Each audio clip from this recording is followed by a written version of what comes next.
Good morning. എന്തുണ്ട് വിശേഷം? എല്ലാവർക്കും സുഖമല്ലേ? അപ്പോൾ നമുക്ക് ഇന്നത്തെ യൂണിവേഴ്സൽ ഗൈഡൻസ് എന്താണെന്ന് നോക്കാം. ഇന്നത്തെ ദിവസം എങ്ങനെയുണ്ട്, എന്തെല്ലാം എനർജീസ് ആണുള്ളത്, എന്തെല്ലാം കാര്യങ്ങൾ ശ്രദ്ധിക്കണം നോക്കാം. എന്താണ് ഇന്നത്തെ യൂണിവേഴ്സൽ ഗൈഡൻസ്? പോസിറ്റീവായിട്ടിരിക്കണേ, അതുപോലെ ഗ്രാറ്റിറ്റ്യൂഡ് പറഞ്ഞുകൊണ്ടിരിക്കുക. എന്താണ് ഇന്നത്തെ യൂണിവേഴ്സൽ ഗൈഡൻസ് നോക്കാം.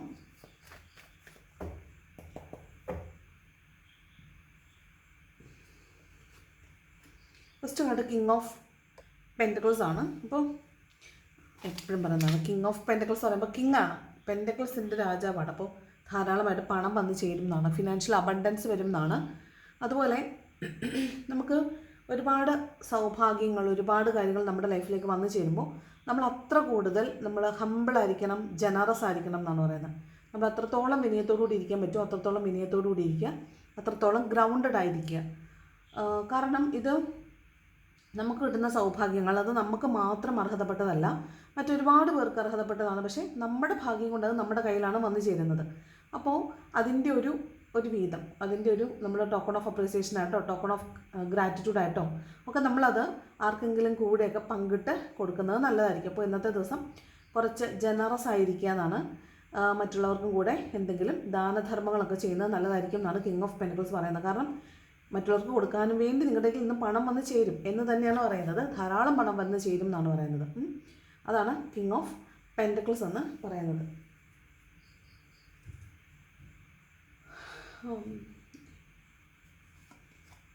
സെക്കൻഡ് വന്നിരിക്കുന്നത് ഫോർ ഓഫ് വാൺസ് ആണ്. കൊള്ളാലോ.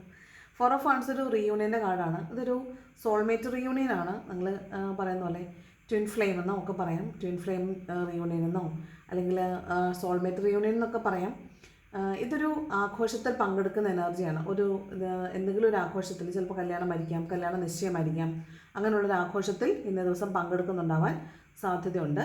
അതുപോലെ വീട്ടിൽ നിന്ന് മാറി നിൽക്കുന്ന ആളുകൾ വീട്ടിലേക്ക് തിരിച്ചു വരുന്നതാവാം, ചിലപ്പോൾ ജോലി സ്ഥലത്തു നിന്ന് വീട്ടിലേക്ക് വരുന്നതാവാം, അല്ലെങ്കിൽ വിദേശത്തു നിന്ന് വീട്ടിലേക്ക് വരുന്നതാവാം.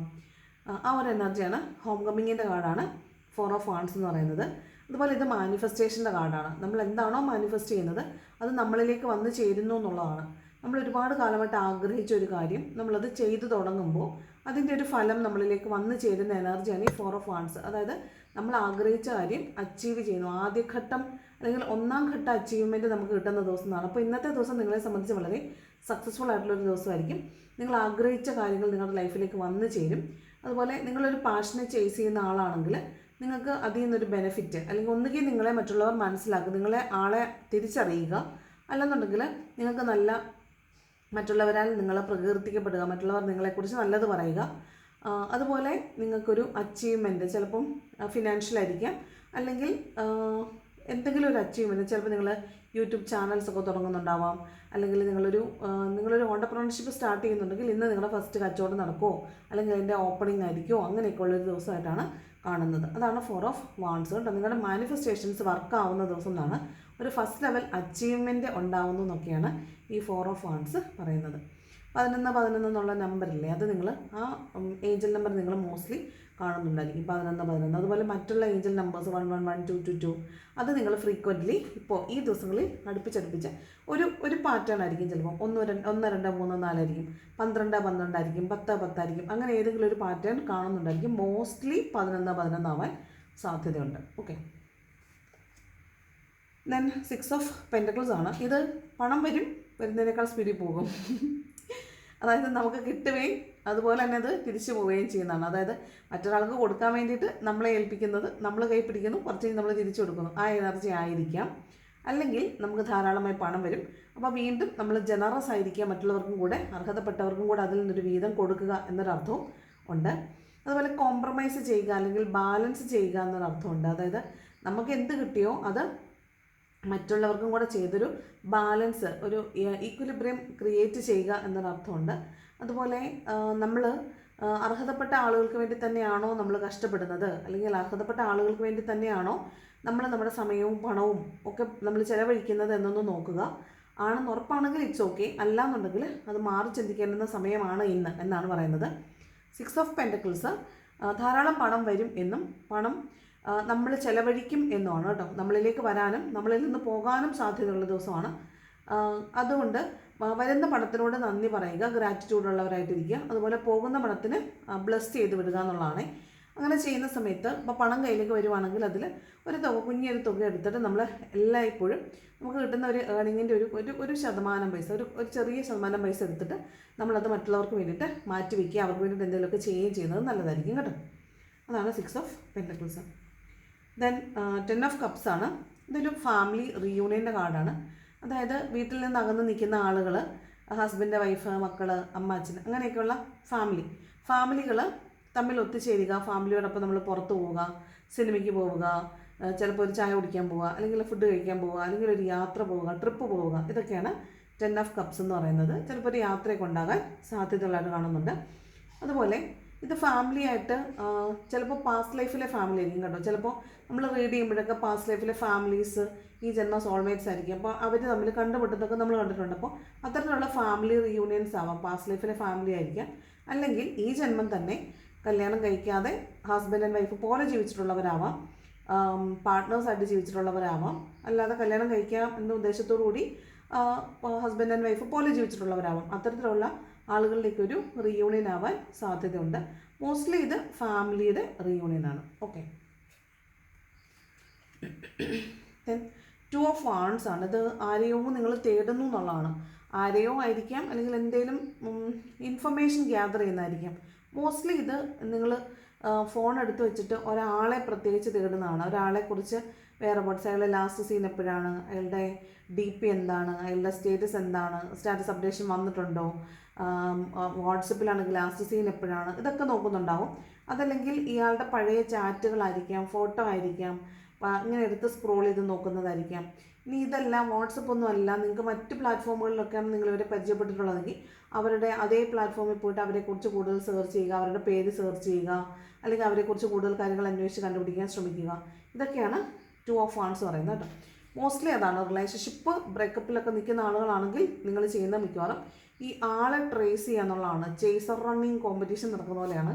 നിങ്ങൾ അവരെ ചേസ് ചെയ്തുകൊണ്ടേ ഇരിക്കുമ്പോൾ അവർ വീണ്ടും റൺ ചെയ്തുകൊണ്ടിരിക്കുകയേ ഉള്ളൂ. അപ്പം അങ്ങനെ ഒരാളെ തേടിക്കൊണ്ടിരിക്കുന്നതാണ്. നിങ്ങൾ അവരെ ഇങ്ങനെ സെർച്ച് ചെയ്യുക, അല്ലെങ്കിൽ അവരെ പിന്നാലെ അവർ ഓൺലൈൻ വരുന്നുണ്ടോ, അവർ മെസ്സേജ് അയക്കുന്നുണ്ടോ, റിപ്ലൈ തരുന്നുണ്ടോ, നീല ടിക്കായോ, സിംഗിൾ ടിക്ക് ഡബിൾ ടിക്കായോ, ഡബിൾ ടിക്ക് ബ്ലൂ ടിക്കായോ എന്നൊക്കെ ഇങ്ങനെ നോക്കിയിരിക്കുന്നൊരു എനർജിയാണ് ഈ 2 ഓഫ് വാൺസ് എന്ന് പറയുന്നത്. ഇനി അതല്ല, നിങ്ങളൊരു ജോബിനൊക്കെ അപ്ലൈ ചെയ്തിട്ട് വെയിറ്റ് ചെയ്യുന്നവരാണെങ്കിൽ അതിൻ്റെ അപ്ഡേഷൻ വന്നിട്ടുണ്ടോ, മെയിൽ അപ്ഡേഷനോ അല്ലെങ്കിൽ മെസ്സേജോ എന്തെങ്കിലും വന്നിട്ടുണ്ടോ എന്ന് നോക്കുന്നതാവാം. അതല്ലെങ്കിൽ നിങ്ങൾക്ക് എന്തെങ്കിലും സാധനങ്ങൾ പർച്ചേസ് ചെയ്യാൻ വേണ്ടിയിട്ട് നിങ്ങൾ സൈറ്റുകളിൽ കയറിയിട്ട് പർച്ചേസിങ്ങിന് സെർച്ച് ചെയ്യുന്നതാവാം. എന്തായാലും ഒരു സെർച്ചിങ് ആണ്. നിങ്ങൾ എന്തോ ഒരു കാര്യത്തിന് വേണ്ടിയിട്ടിരുന്ന് കുറേ സമയം സോഷ്യൽ മീഡിയയിൽ കയറിയിട്ട് സെർച്ച് ചെയ്യുന്നതായിട്ട് കാണുന്നുണ്ട്. നിങ്ങളുടെ കൂടുതൽ സമയം ഇന്ന് മൊബൈലും കൊണ്ടിരിക്കുന്നതായിട്ടും സെർച്ച് ചെയ്യുന്നതായിട്ടും കാണുന്നുണ്ട്. അതാണ് 2 ഓഫ് വാൺസ്. പിന്നെ നിങ്ങൾ ഒരു കാര്യം ചെയ്യണം, ഒരു പുതിയൊരു കാര്യം, ഒരു പുതിയ സംരംഭം തുടങ്ങണമെന്ന് ആഗ്രഹിക്കുന്നു, അല്ലെങ്കിൽ പുതിയൊരു കാര്യം പഠിക്കണമെന്ന് ആഗ്രഹിക്കുന്നു എന്ന് വിചാരിക്കും. അപ്പോൾ നിങ്ങൾ പഠിക്കണം എന്ന് ആഗ്രഹം വന്നു. അപ്പോൾ നിങ്ങൾ നെക്സ്റ്റ് എന്ത് ചെയ്യും, അതിനെക്കുറിച്ച് അന്വേഷിക്കും. ഇത് എവിടെ പഠിക്കാൻ പറ്റും, അതിൻ്റെ കോസ്റ്റ് എത്രയാണ്, അത് എനിക്ക് പഠിക്കാൻ പറ്റുമോ, പഠിക്കണോ, മുന്നോട്ട് പോകാൻ പറ്റുമോ, അങ്ങനെ നമ്മൾ ഒരുപാട് കൺഫ്യൂസ്ഡ് ആയിട്ട് വന്നിട്ട് നമ്മൾ അതിനെക്കുറിച്ച് ആലോചിക്കുമല്ലോ. ഇതിൻ്റെ പ്രോസ് ആൻഡ് കോൺസിനെ കുറിച്ച്, അതായത് മുന്നോട്ട് പോകാൻ പറ്റുമെന്നും പോയാൽ എന്താകുമെന്നും ഒക്കെയുള്ള കുറേ ചിന്തകൾ വരുമല്ലോ. അവിടെ നമ്മുടെ ഒരു ആശയ സംഘർഷം വരത്തില്ലേ. 2 ചോയ്സ് ഉണ്ട്, വേണോ വേണ്ടോ എന്നുള്ള 2 ചോയ്സ് വരുമ്പോൾ നമ്മൾ കൺഫ്യൂസ്ഡ് ആയിട്ട് നിന്നിട്ട് എന്നാൽ ചെയ്യാം അല്ലെങ്കിൽ മുന്നോട്ട് പോകാം എന്ന് തീരുമാനിക്കുന്ന ഒരു എനർജിയിൽ, ആ എനർജിയും കൂടിയാണ്. അപ്പോൾ നിങ്ങൾ ചിലപ്പോൾ എന്തെങ്കിലും ഒരു കാര്യം ചെയ്യുക, ഒരു ആശയം മനസ്സിൽ വന്നിട്ടുണ്ട്, അത് ചെയ്യണോ വേണ്ടോ എന്നൊരു ആശയക്കുഴപ്പത്തിലാണ് നിൽക്കുന്നതെങ്കിൽ ഇന്നത്തെ ദിവസം നിങ്ങളത് ചെയ്യാം എന്ന്, മുന്നോട്ട് പോകാം എന്ന് തീരുമാനിക്കുന്ന ഒരു ദിവസമായിട്ടാണ് 2 ഓഫ് വാൺസ് പറയുന്നത്. അതായത് കംഫർട്ട് സോണിൽ നിന്നുകൊണ്ട് തന്നെ നിങ്ങൾ സെലക്ഷൻ പ്രോസസ്സ് നടത്തുന്നു എന്നുള്ളതാണ്. 2 ചോയ്സ് ഉണ്ടെന്നാണ്, അതിലേത് വേണമെന്ന് കൺഫ്യൂസ്ഡ് ആയിട്ട് നിൽക്കുന്നതാണ്, അതിലൊരെണ്ണം സെലക്ട് ചെയ്യുന്നു എന്നുള്ളതാണ് ഈ 2 ഓഫ് വാൺസ് പറയുന്നത്. 5 ഓഫ് പെൻറ്റക്കിൾസ് ചിലപ്പോഴുണ്ടല്ലോ, നമ്മൾ ഒരു മറ്റുള്ള ആളുകളുടെയൊക്കെ കൂടെ എന്തെങ്കിലും സാധനങ്ങളൊക്കെ വാങ്ങിക്കാൻ പോവുക, പർച്ചേസിങ്ങിനൊക്കെ പോകുകയാണെന്ന് വിചാരിക്കുക. നമ്മൾ അവരെന്തെങ്കിലും മേടിക്കുന്നതാണ് ഉടനെ നമ്മൾ ചാടിക്കയറി മേടിക്കും. മേടിച്ച് കഴിയുമ്പോൾ നമുക്ക് തോന്നും, ഞാനത് മേടിക്കേണ്ട ആവശ്യമില്ലായിരുന്നു, വെറുതെ അവരുടെ കൂടെ പോയി അവർ പറയുന്നത് കേട്ടിട്ടത് മേടിക്കേണ്ട കാര്യമില്ലായിരുന്നു, അല്ലെങ്കിൽ അവരത് ചെയ്യുന്നത് കണ്ടിട്ട് ഞാനത് ചെയ്യേണ്ട ആവശ്യം ഇല്ലായിരുന്നു, കാരണം എനിക്കത് വലിയ അത്യാവശ്യമുള്ളൊരു കാര്യം അല്ല. അങ്ങനെ വരുമ്പോൾ നമുക്ക് എന്ത് തോന്നും, ഒരു നഷ്ടബോധം തോന്നും. ചെയ്തതിന് ശേഷം പോയല്ലോ, നഷ്ടപ്പെട്ടല്ലോ, ചെയ്യണ്ടായിരുന്നല്ലോ എന്നൊക്കെ തോന്നത്തില്ലേ. ആ എനർജിയാണ്, നഷ്ടബോധത്തിലിരിക്കുന്ന എനർജിയാണ് ഈ 5 ഓഫ് പെൻറ്റക്കിൾസ്. പെൻറ്റക്കിൾസ് ആയതുകൊണ്ടാണ് പണനഷ്ടം എന്നതിനെക്കുറിച്ച് ഞാൻ പറഞ്ഞത്. ഇനി പൈസയായിട്ട് തന്നെ ചിലപ്പോൾ പണമായിട്ട് തന്നെ നഷ്ടപ്പെടാൻ സാധ്യതയുണ്ട്. അതുപോലെ ഈ പറഞ്ഞ പോലെ പണം നഷ്ടപ്പെട്ടതിന് ശേഷം അല്ലെങ്കിൽ നമുക്ക് ആവശ്യമില്ലാതെ പർച്ചേസിംഗ് ഒക്കെ നടത്തിയതിന് ശേഷം അതിനെ ഓർത്ത് ദുഃഖിക്കുന്നതാകാനും സാധ്യതയുണ്ട്. ഇത് ഒരുമിച്ച് താമസിക്കുന്ന ആളുകൾ ചിലപ്പോൾ വഴക്കുണ്ടാക്കി 2 വീട്ടിലേക്ക് മാറി താമസിക്കുക, ഇപ്പോൾ താമസിക്കുന്ന വാടക വീട്ടിൽ നിന്ന് മാറി താമസിക്കുക. ചിലപ്പോൾ ഫിനാൻഷ്യൽ ബേർഡൻ ഒക്കെ വരുമ്പോൾ നമുക്ക് ഈ അവരുടെ വാടക മീറ്റ് ചെയ്യാൻ പറ്റാത്തത് കൊണ്ട് നമ്മൾ ആ വീട്ടിൽ നിന്ന് ഇറങ്ങി കൊടുക്കേണ്ടി വരിക, അങ്ങനെ വീട് മാറിപ്പോകുന്നതാവാം, അല്ലെങ്കിൽ ജോലി സ്ഥലത്ത് നിന്ന് മാറിപ്പോകുന്നതാവാം, റിലേഷൻഷിപ്പിൽ നിന്ന് ഇറങ്ങിപ്പോകുന്നതാവാം, 2 പേര് 2 വീട്ടിലേക്ക് മാറി താമസിക്കുന്നതാവാനൊക്കെ സാധ്യതയുണ്ട്. അതുപോലെ റിലേഷൻഷിപ്പ് തന്നെ എൻഡപ്പായി പോകുന്ന പോലെ ഫീൽ ചെയ്യുക, വഴക്കുണ്ടാക്കിയിട്ട് ഒരാൾ റിലേഷൻഷിപ്പിൽ നിന്ന് ഇറങ്ങി പോകുന്നതൊക്കെയാണ് ഈ 5 ഓഫ് പെൻറ്റക്കിൾസ്. അപ്പോൾ നമുക്ക് അവരെ ഓർത്തിട്ട് നഷ്ടബോധം തോന്നുക. അവരില്ലാത്തത് ഈ റിലേഷൻഷിപ്പ് എൻഡപ്പായി കാണത്തില്ല, ചിലരുടേത് എൻഡപ്പായി കാണും, ചിലരുടേത് എൻഡപ്പായി കാണത്തില്ല, പക്ഷെ അവരുടെ പ്രസൻസ് നിങ്ങൾക്ക് ഫീൽ ചെയ്യുന്നില്ല. അപ്പോൾ പ്രസൻസ് ഫീൽ ചെയ്യാതെ വരുമ്പോൾ എന്ത് പറ്റും, ഭയങ്കര മിസ്സിങ് ഫീൽ ചെയ്യും. ആ മിസ്സിങ്ങിൽ നഷ്ടബോധത്തിലിരിക്കുമല്ലോ, ഇല്ല കാണാൻ തോന്നുന്നു, കാണാൻ പറ്റുന്നില്ല, അല്ലെങ്കിൽ സംസാരിക്കാൻ തോന്നുന്നു, സംസാരിക്കാൻ പറ്റുന്നില്ല. അപ്പോൾ ആ ഒരു നഷ്ടബോധം എന്ന് പറയുന്ന ഫീൽ ഉണ്ടല്ലോ, അതാണ് നഷ്ടബോധം എന്നുള്ള എനർജിയാണ് ഈ 5 ഓഫ് പെൻറ്റക്കിൾസ്. 2, നിങ്ങൾ പൈസ എങ്ങനെ കയ്യിൽ സൂക്ഷിച്ച് വെച്ചിട്ട് നിങ്ങൾ എന്തെങ്കിലും ഒരു ആവശ്യത്തിന് വേണ്ടിയായിരിക്കാം, അല്ലെങ്കിൽ പൈസ എങ്ങനെ ഈ മാസം കടന്നു പോകണമല്ലോ എന്ന് വിചാരിച്ചിട്ടൊക്കെ പൈസ എങ്ങനെ കയ്യിൽ സൂക്ഷിച്ച് വെച്ചിട്ട് പൈസ നമ്മൾ പല ആവശ്യങ്ങൾക്ക് വേണ്ടിയിട്ട് എടുത്ത് ഉപയോഗിക്കും. അതിനുശേഷം നമുക്കിപ്പോൾ മാസം മീറ്റ് ചെയ്യണമല്ലോ, ഈ മാസം തീർന്നാലല്ലേ അടുത്ത മാസത്തിലേക്ക് പോയി ഇപ്പോൾ ജോലിയൊക്കെ ചെയ്യുന്നവരാണെങ്കിൽ ശമ്പളമൊക്കെ കിട്ടത്തുള്ളൂ. അപ്പോൾ അങ്ങനെ വരുമ്പോഴത്തേക്കും ഈ മാസം ഞാൻ എങ്ങനെ ഒപ്പിക്കും എന്നുള്ളൊരു ചിന്തയില്ലേ, അതാണ് പുവർ മണി മൈൻഡ് സെറ്റ്. എൻ്റെ കയ്യിൽ ഇല്ലല്ലോ എന്നുള്ള തോന്നൽ, അയ്യോ ഇതെങ്ങനെ ഒപ്പിക്കും, ഇതെങ്ങനെ ശരിയാക്കും. ചിലപ്പോൾ നിങ്ങൾക്ക് EMIs അടയ്ക്കാനുണ്ടാവും, അല്ലെങ്കിൽ എന്തെങ്കിലും പൈസ റീപേയ്മെൻറ്റ് ഉണ്ടെന്ന് വിചാരിക്കുക, അപ്പോൾ നിങ്ങളുടെ കയ്യിൽ പൈസ ഇല്ല. അപ്പോൾ നിങ്ങൾക്ക് തോന്നൽ എന്താണ്, അയ്യോ ഞാനിത് എങ്ങനെ ചെയ്യും, എൻ്റെ കയ്യിൽ ഇത് അടയ്ക്കാനില്ലല്ലോ എന്ന തോന്നലില്ലേ, ആ ഇല്ലല്ലോ എന്ന തോന്നലാണ് പുവർ മണി മൈൻഡ് സെറ്റാണ് 5 ഓഫ് പെൻറ്റക്കിൾസ് കേട്ടോ. ഞാൻ കറക്റ്റായിട്ട് ആ വേർഡ് മീനിങ് തന്നെയാണ് പറയുന്നത്. പിന്നെയെന്ന് പറയുന്ന ശാരീരികമായിട്ടുള്ള ബുദ്ധിമുട്ടാണ്, സ്കിൻ ഡിസീസുകൾ ഉണ്ടാവുക, കാലിന് വേദന ഉണ്ടാവുക, കൈക്ക് വേദന, ഷോൾഡറിന് വേദന ഉണ്ടാവുക, കഴുത്തിന് വേദന ഉണ്ടാവുക, ഇതൊക്കെയാണ് കേട്ടോ. ഇത് മുറിവുണ്ടാവുന്നത് കൊണ്ടാവാം, പെയിൻ ആയിരിക്കാം, ഹോർമോണൽ ഇംബാലൻസ് ആയിരിക്കാം, അങ്ങനെയുള്ള പ്രശ്നം കൊണ്ട് നിങ്ങൾക്ക് പെയിൻ അനുഭവിക്കുക. ഈ പെയിൻ കാരണം മാനസികമായിട്ട് ബുദ്ധിമുട്ട് അനുഭവിക്കുക. അപ്പോൾ പെയിൻ കാരണം മാനസികമായിട്ട് ബുദ്ധിമുട്ട് അനുഭവിക്കുന്നതും, പണം നഷ്ടപ്പെടുന്നത് കൊണ്ട് മാനസികമായിട്ട് ബുദ്ധിമുട്ട് അനുഭവിക്കുന്നതും, അതുപോലെ പണം ഇല്ലല്ലോ എന്ന ചിന്തയിൽ മാനസികമായിട്ട് ബുദ്ധിമുട്ട് അനുഭവിക്കുന്നതുമായ എനർജീസ് ഇവിടെയുണ്ട്. പ്ലസ് റിലേഷൻഷിപ്പ് ഇഷ്യൂസ് കൊണ്ടും കേട്ടോ.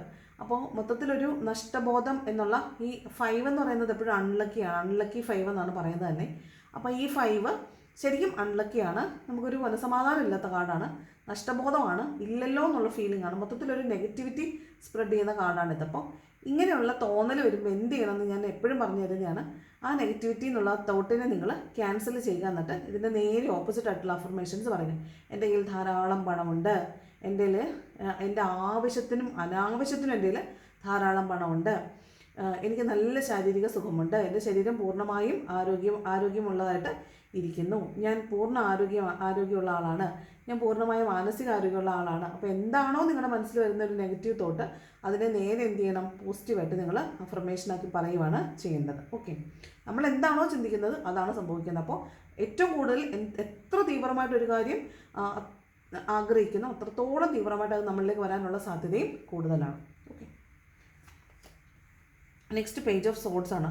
ചിലപ്പോൾ പാസ്റ്റിൽ റിലേഷൻഷിപ്പിൽ നിന്ന് പോയിട്ടുള്ള ആളുകൾ, പാസ്റ്റിൽ നമ്മുടെ റിലേഷൻഷിപ്പിൽ നിന്ന് പോയിട്ടുള്ള ആളുകൾ ചിലപ്പോൾ തിരിച്ചു വരാൻ സാധ്യതയുണ്ട്. അപ്പോൾ ഈ തീരുമാനം എടുക്കാൻ നമുക്കൊരു വിമുഖത ഉണ്ടല്ലോ. ചിലപ്പോൾ പാസ്റ്റിൽ നമ്മൾ വേണ്ടാന്ന് പറഞ്ഞ് നമ്മളെ വിട്ടിട്ട് പോയ ആളുകൾ തിരിച്ചു വരുന്നതായിരിക്കാം, അല്ലെങ്കിൽ നമ്മളായിട്ട് വേണ്ട, നമുക്ക് പെയിൻ കിട്ടിയത് കൊണ്ട് നമ്മളായിട്ട് ഉപേക്ഷിച്ചിട്ട് തീരുമാനം എടുക്കാൻ നിൽക്കുന്ന കാര്യങ്ങളുണ്ടല്ലോ. അത്തരം കാര്യങ്ങളിൽ നമ്മൾ ഇന്നൊരു തീരുമാനം എടുക്കാൻ സാധ്യതയുണ്ട്. ഈ പറഞ്ഞ വ്യക്തികളെ വീണ്ടും നമ്മുടെ ലൈഫിലേക്ക് തിരിച്ചു വേണോ അല്ലെങ്കിൽ തിരിച്ചെടുക്കണോ, ഇവർ വന്ന് നമ്മളോട് ചോദിക്കുന്നുണ്ടായിരിക്കും, നമ്മുടെ റിലേഷൻഷിപ്പിലേക്ക് അവർക്ക് തിരിച്ചു വരണമെന്ന് ആഗ്രഹമുണ്ടെന്നൊക്കെ പറയുന്നുണ്ടായിരിക്കും. അപ്പോൾ നമ്മളെ സംബന്ധിച്ച് തീരുമാനം എടുക്കുന്നത് നമ്മളായതുകൊണ്ട് നമ്മളൊരു കൺഫ്യൂസ്ഡ് സ്റ്റേറ്റിലാണ്. കാരണം നമ്മൾ ഓൾറെഡി വീണ് പോയവരാണിത്. പേജ് ഓഫ് സോഡ് എന്ന് പറയുന്നത് 10 ഓഫ് സോഡിന് ശേഷമുള്ള കാർഡാണ്. അപ്പോൾ 10 ഓഫ് സോഡ് ബാക്ക് സ്റ്റാബിങ് ഇട്ട് വീണ് കിടക്കുന്ന ആളാണ്. അപ്പോൾ പുറകിൽ നിന്ന് കുത്തേറ്റ് വീണ് കിടക്കുന്ന ആൾക്ക് എണീറ്റ് നിൽക്കുമ്പോൾ തീർച്ചയായിട്ടും മുറിവിൻ്റെ വേദന കാണും, കുത്തിയ ആളെക്കുറിച്ച് ഓർക്കുമ്പോൾ അതിനേക്കാൾ മാനസിക വിഷമം കാണും. അപ്പോൾ അയാളെ സംബന്ധിച്ച് ആ പഴയ കാലത്തിലേക്ക് വീണ്ടും തിരിച്ചു പോവുക, അല്ലെങ്കിൽ ആ വ്യക്തിയെ കാണുക, ആ വ്യക്തിയുമായിട്ട് ഒരു സമ്പർക്കം ഉണ്ടാവുക എന്നൊക്കെ പറയുന്നത് തീർത്തും വളരെ ബുദ്ധിമുട്ടുള്ള കാര്യമായിരിക്കും. അപ്പം അത്തരത്തിലുള്ള ആളുകൾ നിങ്ങളുടെ ലൈഫിലേക്ക് തിരിച്ചു വരുന്നുണ്ടെങ്കിൽ നിങ്ങൾ ആ വേദന ഓർക്കണം. നിങ്ങൾ പഠിച്ച ആ പാഠം പഠിപ്പിക്കാൻ വേണ്ടി തന്നെയാണ് ആ പേഴ്സൺ വന്നത്. ആ പാഠം നിങ്ങൾ ഓർത്ത് വെക്കണം. ഇനി ഒരിക്കൽ കൂടി ഒരു അവസരം അവർക്ക് കൊടുക്കേണ്ട ആവശ്യം ഇല്ല. ഇനി നിങ്ങളൊരു അവസരം കൊടുക്കുകയാണെങ്കിൽ തന്നെ, ഒരു അവസരം കൊടുക്കാമെന്ന് തീരുമാനിച്ച് നിങ്ങൾ കൊടുക്കുകയാണെന്ന് വിചാരിക്കുക. കൊടുക്കുകയാണെങ്കിൽ ഒരിക്കൽ പോലും നിങ്ങൾ പാസ്റ്റിൽ എന്തുകൊണ്ടാണോ പെയിൻ അനുഭവിച്ചത് അതേ അവസ്ഥയിൽ വീണ്ടും നിങ്ങൾ പോയി നിൽക്കാൻ ഇടവരുത്തരുത്. അതായത് എന്തായാലും ഒരു കൈ അകലം ഇട്ടതിന് ശേഷം മാത്രമേ ഇനി ഒരു വ്യക്തിയിലേക്ക് നിങ്ങൾ ഇറങ്ങി പോകാൻ പാടുള്ളൂ. ഓക്കെ, അതാണ് പേജ് ഓഫ് സോഡ്സ് പറയുന്നത്. 9 ഓഫ് സോഡ്സ് രാത്രികളിൽ അടുത്ത മാനസിക സമ്മർദ്ദമാണ്. ഈ പലവിധമായ ചിന്തകളായിരിക്കും. ചിലപ്പോൾ നിങ്ങളൊരു റിലേഷൻഷിപ്പിലൊക്കെ ഉള്ള ആളാണെന്ന് വിചാരിക്കുക. ഇത് കൂടുതൽ റിലേഷൻഷിപ്പുമായി ബന്ധപ്പെട്ടിട്ടാണ് വരുന്നത്. നിങ്ങൾ റിലേഷൻഷിപ്പിലുള്ള ഒരാളാണെന്ന് വിചാരിക്കുക. അപ്പോൾ ഈ രാത്രികളിൽ നിങ്ങളെ ഭയങ്കരമായിട്ട് പെയിൻഫുൾ ആക്കുന്നുണ്ടാവും ഈ റിലേഷൻഷിപ്പിൻ്റെ സ്റ്റേറ്റസ് എന്ന് പറയുന്നത്, കറണ്ട് സ്റ്റേറ്റസ് എന്ന് പറയുന്നത് നിങ്ങളെ മാനസികമായിട്ട് വല്ലാതെ ആഘാതത്തിൽ ഏർപ്പെടുത്തുന്നുണ്ടായിരിക്കും.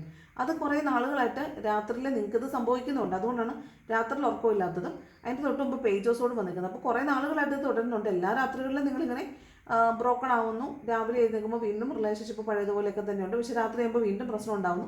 ഇതിങ്ങനെ തുടർന്ന് പോകുന്നുണ്ടെങ്കിൽ ആ റിലേഷൻഷിപ്പ് ചിലപ്പോൾ എൻ്റെ ആവുന്നതായിരിക്കാം. അതല്ലെങ്കിൽ ആ റിലേഷൻഷിപ്പിൽ ചിലപ്പോൾ ഒരു കോംപ്രമൈസിലേക്ക് വരുന്നതായിരിക്കാം. നിങ്ങൾക്ക് ആ സാഹചര്യം മനസ്സിലാക്കി ചിലപ്പോൾ നിങ്ങളത് അംഗീകരിക്കുന്നതോ അതിനോട് താതാത്മ്യപ്പെടുന്നതോ ആവാൻ സാധ്യതയുണ്ട്. എന്തായാലും കടുത്ത മാനസിക സംഘർഷം ഉണ്ടെന്നും രാത്രിയിൽ ഉറക്കം പോലും ഇല്ലാത്ത വിധം അതിനെക്കുറിച്ച് ഓവർ തിങ്ക് ചെയ്യുന്നതായിട്ടും കാണുന്നുണ്ട്. ചിലപ്പോൾ രാത്രി ഉറങ്ങിയിട്ടുണ്ടാവത്തില്ല. ഇന്നലെ രാത്രി ഓവർ തിങ്ക് ചെയ്തിട്ട് ഉറങ്ങാതെ ഇരുന്ന് കരഞ്ഞ് നിലവിളിച്ചിട്ടുള്ള ആളുകളാണെങ്കിൽ രാവിലെ എഴുന്നേക്കും ഓഫ് കോഴ്സ് മാനസികമായിട്ട് സമ്മർദ്ദമായിരിക്കും, നല്ല മൂഡ് സ്വിങ്സ് ആയിരിക്കും. ശരീരത്തിൽ അവിടെയൊക്കെ പെയിൻ അനുഭവിക്കുന്നതൊക്കെ പോലെ തോന്നും. അതൊക്കെ നിങ്ങളുടെ സ്ട്രെസ്സ് കൊണ്ട് തോന്നുന്നതാണ്. അതൊക്കെ സ്ട്രെസ്സ് കൊണ്ടുണ്ടാകുന്ന പെയിനുകളാണ്. രാത്രി ഉറക്കമില്ലാത്തത് കൊണ്ടാണ്. മേ ബി തലകർക്കമോ ഒക്കെ ഉണ്ടാവാൻ സാധ്യതയുണ്ട്. അതാണ് 9 ഓഫ് സോഡ്സ് പറയുന്നത്. ഈ കടുത്ത മാനസിക സമ്മർദ്ദം കൊണ്ട് ഉറങ്ങാതിരിക്കുകയും കരയുകയും ഒക്കെ ചെയ്യുന്നൊരു എനർജിയാണിത്. പിന്നെ എന്തെങ്കിലും അസുഖം മൂലം വേദനയോ ഒക്കെ മൂലം നിങ്ങൾ ചിലപ്പോൾ ഉറങ്ങാതിരിക്കുകയാണെങ്കിലും 9 ഓഫ് സോഡ് പറയാറുണ്ട്. എന്തെങ്കിലും കടുത്ത ശാരീരികമായിട്ടുള്ള പ്രശ്നങ്ങൾ കൊണ്ടാണെങ്കിലും ഉറങ്ങാതിരിക്കുന്നുണ്ടെങ്കിൽ അത് 9 ഓഫ് സോഡായിട്ട് കാണിക്കാറുണ്ട്. 3 ഓഫ് സോഡ്സ് ഇതെന്താണ്? ഹാർട്ട് ബ്രോക്കൺ ആവുന്ന ഒരു സാഹചര്യത്തിലേക്ക് പോകുന്നതായിട്ട് കാണുന്നുണ്ട്. അപ്പോൾ റിലേഷൻഷിപ്പിൽ എൻഡപ്പ് ആവുന്ന പോലെ കാണുന്നുണ്ടല്ലോ. അതൊരു റിലേഷൻഷിപ്പിൻ്റെ എൻഡിങ് പോലെയാണ് കാണുന്നത്. പാസ്റ്റിൽ ബ്രോക്കൺ ആയിട്ടുള്ള ആളുകളിൽ ഒരുപക്ഷെ പല പ്രാവശ്യം ആവർത്തിച്ചിട്ടുള്ള കാര്യം ഇന്ന് വീണ്ടും ആവർത്തിക്കുന്നതായിരിക്കാം. ഒരുപക്ഷെ റിലേഷൻഷിപ്പ് എൻഡപ്പായി വീണ്ടും റീസ്റ്റാർട്ട് ചെയ്ത് വീണ്ടും എൻഡപ്പായി വീണ്ടും റീസ്റ്റാർട്ട് ചെയ്തിട്ടുള്ള ആളുകളാണ് നിങ്ങളെങ്കിൽ ഇന്ന് വീണ്ടും ഇതേ സെയിം സിറ്റുവേഷൻ ആവർത്തിക്കാൻ സാധ്യതയുണ്ട്. അല്ലെങ്കിൽ നിങ്ങൾ ആ ആവർത്തിച്ച സിറ്റുവേഷനെ എടുത്ത് വെച്ചിട്ട് നിങ്ങൾ വീണ്ടും അതിനെക്കുറിച്ച് ഓർത്ത് വേദനിക്കുന്നതാകാനും സാധ്യതയുണ്ട്. എന്തായാലും ഇന്നലെ രാത്രി നിങ്ങൾ കടുത്ത മാനസിക സമ്മർദ്ദം അനുഭവിച്ചിട്ടുണ്ടാവും. ഇന്ന് രാവിലെ നിങ്ങൾ ആ കടുത്ത മാനസിക വേദനയിൽ തന്നെയാണുള്ളതായിട്ട് കാണുന്നത്. ഇത് നിങ്ങളുടെ ലൈഫിൽ മുൻപ് സംഭവിച്ചിട്ടുണ്ടാവും. പല പ്രാവശ്യം മുൻപ് സംഭവിച്ചിട്ട് വീണ്ടും റിലേഷൻഷിപ്പ് ബാക്ക് ടു പാച്ചപ്പായി വന്നത് റിലേഷൻഷിപ്പിലേക്ക് വന്നിട്ടുള്ളതായിരിക്കും. ഇന്നലെ രാത്രി മിക്കവാറും വീണ്ടും വഴക്കുണ്ടാവുകയും നിങ്ങൾ തമ്മിൽ തെറ്റിപ്പിരിയൊക്കെ ചെയ്തിട്ട് ഹാർട്ട് ബ്രോക്കൺ ആയിരിക്കുന്ന ഒരു എനർജിയാണ് ഈ 3 ഓഫ് സോഡ്സ്. ഇതെന്തെന്നറിയാമോ? ഇതിനകത്ത് മനസ്സിലാവുന്നത് എന്താ അറിയാമോ? ഒരാൾ റിലേഷൻഷിപ്പിൽ നിന്ന് ഇറങ്ങി പോകുമ്പോൾ മറ്റേ ആൾക്കൊരു പ്രതീക്ഷ ഉണ്ട് ഇവർ പോകില്ല എന്നുള്ളത്. പോകുന്ന ആൾ സമാധാനമായിട്ട് ഇറങ്ങി പോകുന്നത് എന്തുകൊണ്ടാണ്? പോയി അല്ലെങ്കിൽ ഞാൻ പോവാണ് എന്ന് പറഞ്ഞിട്ട് ഇറങ്ങി പോകുന്നത് എന്താ? ഓപ്പോസിറ്റ് നിൽക്കുന്ന ആൾ പോകത്തില്ല എന്നുള്ളൊരു ധൈര്യത്തിലാണ് ഇവർ പറയുന്നത് ഞാൻ പോകുവാണ് എന്ന് പറഞ്ഞിട്ട് പോകുന്നത്. പക്ഷേ ഓപ്പോസിറ്റ് നിൽക്കുന്ന ആൾ പ്രതീക്ഷിക്കും ഇവർ തിരിച്ചു വരും എന്ന് പ്രതീക്ഷിക്കും. പക്ഷേ എല്ലാ പ്രാവശ്യം വരുന്ന പോലെ വരാതിരിക്കുമ്പോൾ ഉണ്ടാകുന്നൊരു മാനസിക സമ്മർദ്ദമില്ലേ, അതാണ് ഈ കാണുന്നത്. എൻ്റെ പൊന്നി, ഇത് എന്തൊരു കാർമിക്കായിട്ടുള്ളൊരു സിറ്റുവേഷൻ ഇന്ന് ഉണ്ടാവുന്നതായിട്ട് കാണുന്നുണ്ട് കേട്ടോ. ഡെത്തും ഉണ്ട്, 3 ഓഫ് സോഡ്സ് ഉണ്ട്, 9 ഓഫ് സോഡ്സ് ഉണ്ട്, പേജ് ഓഫ് സോഡ്സ് ഉണ്ട്, 5 ഓഫ് പെൻറ്റക്കിൾസ് ഉണ്ട്. അതൊരു പാസ്റ്റ് ലൈഫ് കർമ്മ എന്തായി പോകുന്നതായിട്ടാണ് കാണുന്നത്. അപ്പോൾ കുറച്ച് പേർക്കൊരു മാനസിക സമ്മർദ്ദം ഉണ്ടാവാൻ സാധ്യതയുള്ള പോലെ കാണുന്നുണ്ട്. പക്ഷേ പേടിക്കേണ്ട, ഏസ് ഓഫ് പെൻറ്റക്കിൾസ് ആണ്, പുതിയൊരു തുടക്കം ഉണ്ടെന്ന് കാണുന്നുണ്ട്. പക്ഷേ എന്തോ ഒരു കാർമിക് സിറ്റുവേഷൻ ഉണ്ടാവുന്നുണ്ട്. അപ്പോൾ ഒരുപക്ഷെ റിലേഷൻഷിപ്പിലുണ്ടായിട്ട് എങ്ങനെയെങ്കിലും ഇങ്ങനെ തപ്പിത്തടഞ്ഞ് മുന്നോട്ട് പോയിക്കൊണ്ടിരിക്കുന്ന റിലേഷൻഷിപ്പാണ് നിങ്ങൾക്കുള്ളതെങ്കിൽ ചിലപ്പോൾ അതിൽ എൻഡപ്പായി പോകാൻ സാധ്യതയുണ്ട്. അല്ലെന്നുണ്ടെങ്കിൽ നിങ്ങൾ ആ കാർമിക് സിറ്റുവേഷൻ അവസാനിപ്പിക്കുന്നു എന്നാണ്. അതായത് നിങ്ങൾ ആ പെയിൻ അനുഭവിക്കുമല്ലോ, എല്ലാ ദിവസവും രാത്രികളിൽ വഴക്കുണ്ടാകത്തില്ലേ? ആ വഴക്കുണ്ടാകാനുള്ള കാരണമുണ്ടല്ലോ, ആ കാരണമാണ് നിങ്ങളുടെ പെയിൻ എന്ന് പറയുന്നത്. ആ കാരണം നിങ്ങൾ അക്സെപ്റ്റ് ചെയ്യുന്നതാണ്. അത് ഇന്ന കാരണം കൊണ്ടാണ് ഈ വഴക്കുണ്ടാവുന്നത്. അപ്പോൾ ഇനിമേൽ ഞാൻ ഈ കാരണം വന്നാൽ ഞാൻ പ്രശ്നം ഉണ്ടാക്കത്തില്ല എന്ന് നിങ്ങൾ തീരുമാനിക്കുന്നിടത്ത് ആ കർമ്മ ക്ലിയർ ആവുകയാണ്.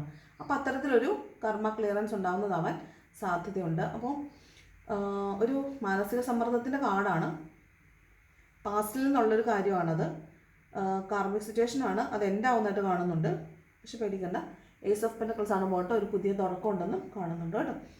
ഇതൊരു ഫിനാൻഷ്യലി നിങ്ങൾ ചിലപ്പോൾ ചിലർ ചീറ്റ് ചെയ്യുന്നതാവാൻ സാധ്യതയുണ്ട് കേട്ടോ. ഫിനാൻഷ്യലി റിലേഷൻഷിപ്പ് അല്ല എങ്കിൽ ഫിനാൻഷ്യലി ചീറ്റ് ചെയ്യുന്നതാവാൻ സാധ്യതയുണ്ട്. പാസ്റ്റിൽ നിങ്ങളെ ആരെങ്കിലും പൈസ തരാമെന്ന് അല്ലെങ്കിൽ പൈസ മേടിച്ചിട്ട് പറ്റിച്ചിട്ട് പോയിട്ടുള്ള ആരെങ്കിലും ആണ്, നിങ്ങൾക്ക് പണം നഷ്ടം വന്നിട്ട് നിങ്ങളെ പറ്റിച്ച് കടന്നു പോയിട്ടുള്ള ഒരാളാണ് എങ്കിൽ അങ്ങനെയുള്ള ആളുകളെ സംബന്ധിച്ച് അത് അവസാനിക്കുകയും നിങ്ങൾക്ക് പണം കിട്ടുകയും ചെയ്യാൻ സാധ്യതയുണ്ട് കേട്ടോ. അങ്ങനെയുണ്ട്. നിങ്ങളെ പറ്റിച്ചിട്ട് പോയിട്ടുള്ള ആളുകൾ ചിലപ്പോൾ തിരിച്ചു വന്ന് പണമൊക്കെ തരാൻ സാധ്യതയുണ്ട്. നിങ്ങൾ ആ പെയിനിൽ കുറേ നാളായിട്ട് നിൽക്കുകയായിരിക്കും. അങ്ങനെയുള്ളവർക്ക് ആ കർമ്മ അവസാനിച്ച് നിങ്ങളിലേക്ക് പണം വരുന്നതായിട്ട് കാണുന്നുണ്ട്. എന്തായാലും ഫിനാൻഷ്യൽ അബണ്ടൻസ് ആണ്, പുതിയ തുടക്കമാണ്. ചിലപ്പോൾ നിങ്ങളൊരു പൈസ വെച്ചിട്ട് പുതിയൊരു സംരംഭം ആരംഭിക്കുന്നു എന്നൊക്കെയാണ് ഏസ് ഓഫ് പെൻറ്റക്കിൾസും പറയുന്നത്. ഓക്കെ, അപ്പോൾ ഇതാണ് ഇന്നത്തെ റീഡിംഗ് എന്ന് പറയുന്നത്. റീഡിംഗ് ഇഷ്ടപ്പെട്ടാൽ ലൈക്ക് ചെയ്യുക, ഇഷ്ടപ്പെട്ടില്ലെങ്കിൽ ഡിസ്ലൈക്ക് ചെയ്യുക. കമൻറ്റ് ചെയ്യാൻ ഇഷ്ടമുള്ളവർ കമൻറ്റും കൂടെ ചെയ്യണം. Thank you so much for watching my video. നല്ലൊരു ദിവസം ആശംസിക്കുന്നു. അപ്പോൾ നാളെ വീണ്ടും മറ്റൊരു വീഡിയോ ആയിട്ട് കാണാം. Thank you so much.